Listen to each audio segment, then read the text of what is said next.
약이 지금 올려주고 있음에도 불구하고 우리 몸이 적응을 해서 이 상태가 돼버린 거예요. 약을 뺏어버렸어. 그럼 어떻게 될까 우리 몸은요? 약이 와서 이런 평온을 유지하고 있었는데 약이 없어졌으니까 이렇게 돼버린 거죠. 불쾌해지는 거예요. 이걸 극복하기 위해서 약을 하는 상태, 이게 중독 상태예요.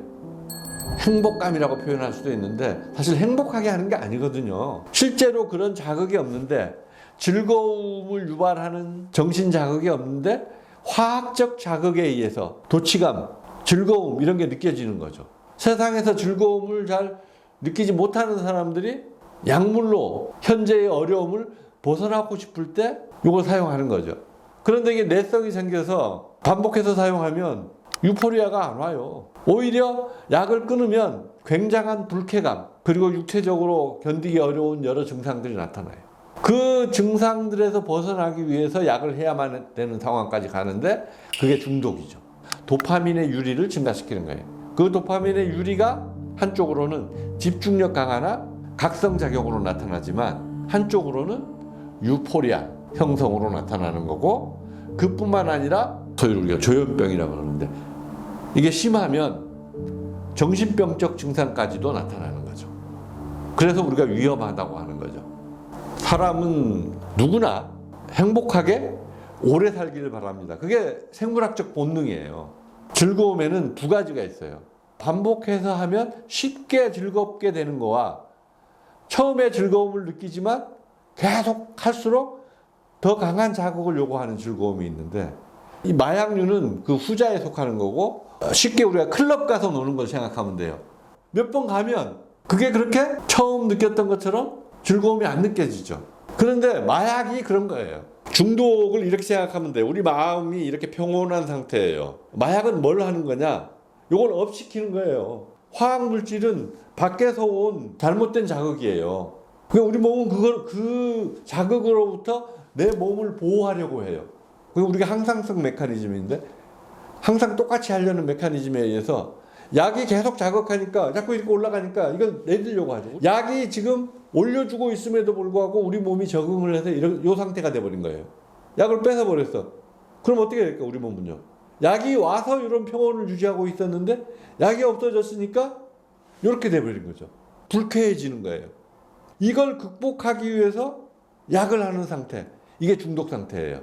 즉 신경의 변질이 일어난 거예요. 신경생물학적으로 변질이 일어난 거예요.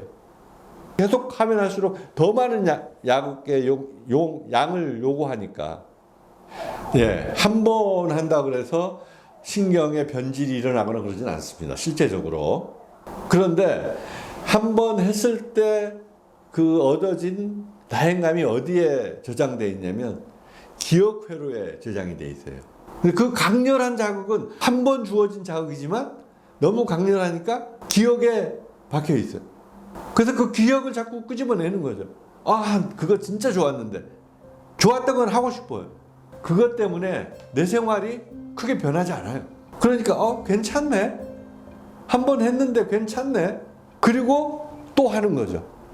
괜찮아. 이거 괜찮은데? 반복 자극에 의해서 생물학적 변질이 일어나는 거예요. 그 상태가 되면 회복이 매우 어렵습니다.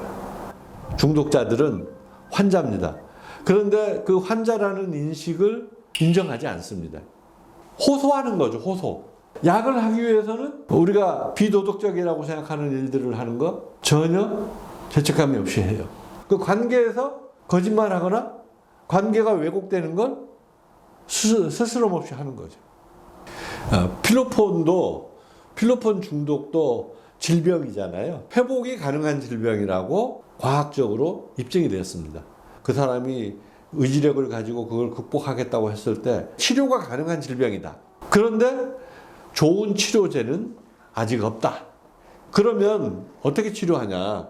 상담 치료라든지, 그 다음 교육이라든지, 그 사람의 라이프 스타일을 개선해 준다든지, 이런 비약물적 치료와 함께 정신적으로 또는 육체적으로 견디기 힘든 증상을 완화해주는 그런 약을 사용해서 치료를 합니다. 가장 중요한 건 의지고 주변에서 그 사람을 바라보는 시각이에요.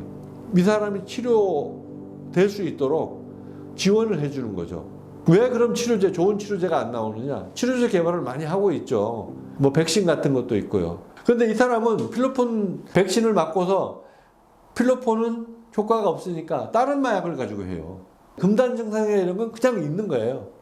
그런 치료적 제한이 있고, 아직까지 좋은 중독 치료제가 나오지 않은 가장 주요한 이유는 거기에다가 투자하지 않기 때문에 그래요. 중독 환자들이 약을 사 먹고 싶다는 생각도 없고, 약을 사 먹을 만큼 돈도 없어요. 그러니까 시장이 형성이 안 되는 거예요. 미국의 경우 조사를 해봤더니 그냥 단순히 마약 과다 복용으로 죽는 사람만 13만 명이 넘습니다. 이 마약 다른 것까지 추산을 하면 거의 마약 중독과 연관돼서 죽는 사람이 암으로 죽는 사람과 유사합니다. 그런데 항암제를 개발하는 데 쓰는 돈의 0.03% 정도만 약물 중독 치료제 개발에 사용되고 있어요. 그러니까 좋은 치료제가 나올 수가 없죠.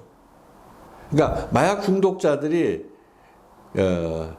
그 중독에서 벗어나고자 하는 의지가 매우 강해야 그게 가능한데, 그게 강하지 않다는 거예요. 이런 사람들이 마약 중독에서 벗어나고자 하는 의지를 강화시키고, 중독했을 때 얻어지는 보상이 크면 그렇게 할 거라는 거죠.